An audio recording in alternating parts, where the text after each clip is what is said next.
Hello guys and welcome to another video. So I've just been trying to figure out how does the water system work in any house. As a landlord, it's very important for you to understand some of the basics.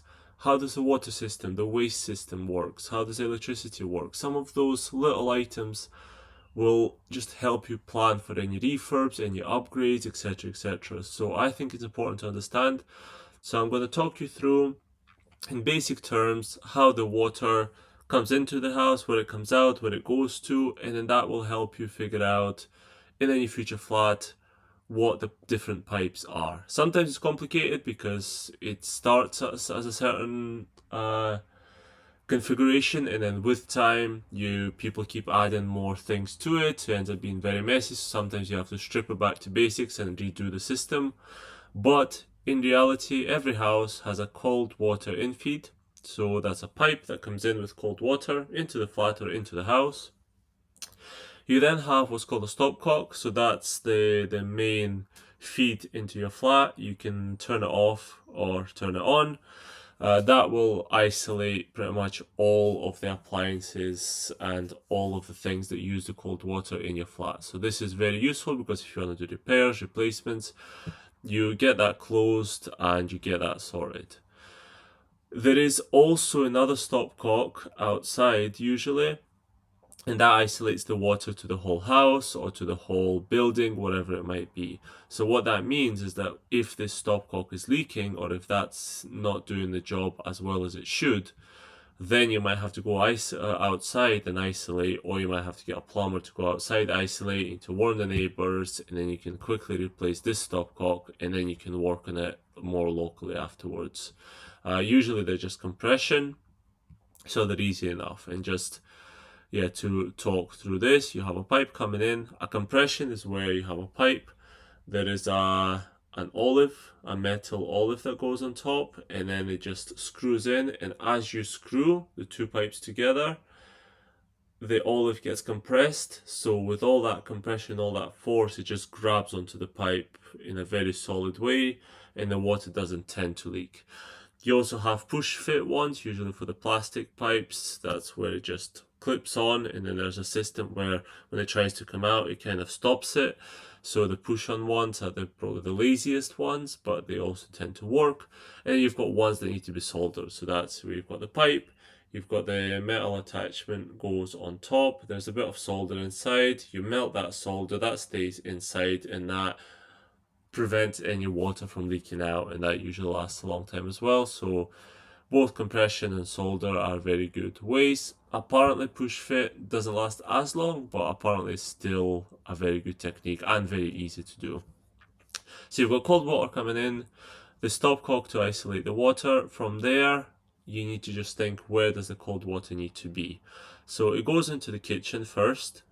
Within the kitchen, usually goes into the sink. You have your cold water tap in the sink, so that obviously needs to be supplied with water.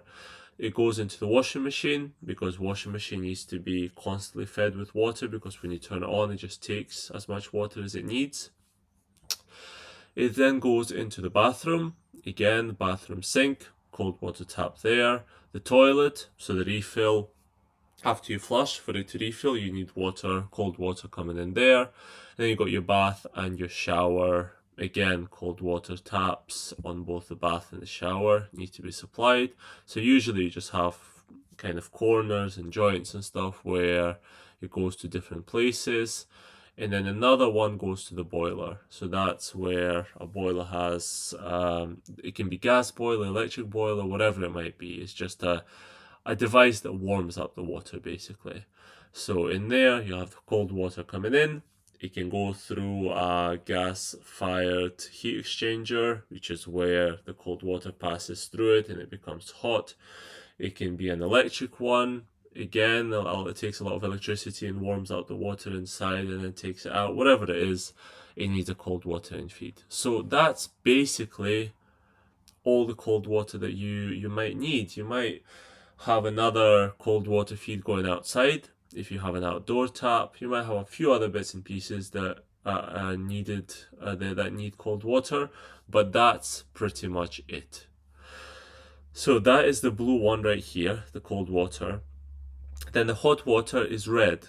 So you've got your boiler, and that's usually your only source of your hot water. Sometimes you also have a separate electric shower, but let's not go into that. Usually your hot water is supplied with your boiler. It can also be the tanks, the tanks that warm up the water, but whatever it is, they have very similar principles. So the boiler often does the radiators. So you can have electric radiators that have nothing to do with the plumbing. They just take electricity, warm up your house, and that's it. But in most houses, which are powered by gas boilers, some electric boilers as well, you've got closed loop. So you've got cold water coming in, warm water coming out, going around the house through the radiators, and then coming back. As it goes through the radiators release the heat, they get cooler, so the water starts off very hot in here, goes through this loop. By the time it comes back, it's warmish or even cold. Boiler again warms it up, pushes it through, and it's a continuous process. So the higher they put the temperature, the hotter the water that keeps coming in, and it can even potentially push it a bit harder just to maintain the temperature. So there's a closed loop there for the radiators, and then out of the boiler comes out the hot water pipe, and again it goes to all the places that need it. So for example, it goes to the bath and the shower, because obviously you want a warm shower or a hot shower, you don't want a cold shower, so it goes there. And then it goes up, it goes into the bathroom sink. Again, if you're washing your hands, whatever it might be in the bathroom sink, you want to have access to the warm water or hot water there as well. And then it also goes to the kitchen sink. When you're doing the washing up, you want hot water in there. Technically, you can remove all that. If you're 100% sure you don't want any hot water in your sinks, you could just install all your sinks with one tap for cold water and that's it. But it's not comfortable. So usually you have those extra feed-ins for the hot water. The washing machine doesn't need hot water, so that it warms up the water itself. So that just needs the cold. Toilet, unless you want to fill up the toilet tank with hot water instead of cold, it also doesn't need it. So again, that doesn't use it. So it's as simple as cold water going into the boiler, hot water coming out, going into the bath shower and the sinks, and that's pretty much you finished. You can have a bidet, which can be with warm water, so then you attach another warm water pipe there.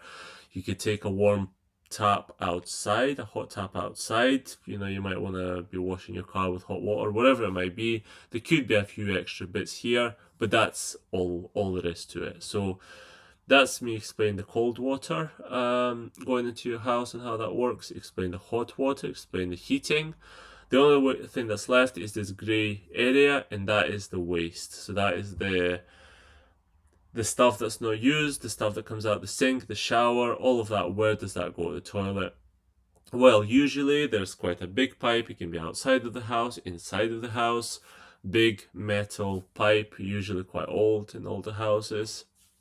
And that goes all the way down, because obviously the gravity will help it anyways to go down.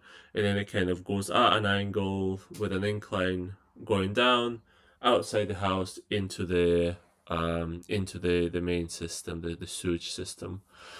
So you have your kitchen sink, obviously you have your taps, then you have your sort of filter bit, I can't remember what it's called, and then all the dirty water comes out of there, all the used water comes out of there, and then it goes straight into the outlet. Then you have the washing machine. After it finishes the washing with the water, it needs to put that water somewhere. Again, that goes out into the waste. Then you've got your toilet, your pee, your poop, everything else in the toilet. You want to get rid of it. So again, you have a pipe from the toilet going into this main waste bit. And then bath and shower, again, if you have your bath, if you shower, whatever water is being used, you want to push it out into the sort of the sewage system. So with that, it's quite simple. You have pipes coming out into the main pipe. Simple in theory, in reality can be tricky. So that's why, for example, if you decide to move your washing machine, you might not have any waste. If you want it on the opposite side of the room, you might then have to go into the wall, go underneath the floor, or find a way of having this waste pipe going all the way across to where the main waste pipe is. So sometimes moving the washing machine can be a bit of a difficult one. Also the toilet and everything else that has this waste outlet. But again, overall, relatively simple. So I hope you've enjoyed that. It was a relatively, hopefully straightforward tutorial, but that's really, as a landlord, all you need to know in terms of how the plumbing system works in your house. There's a lot more to it, but that's the main bit. So when you plan your refurb, when you're inspecting the pipes, you can, by looking at this diagram, you can often tell what's for what and how things work. Thanks for your time and looking forward to the next video.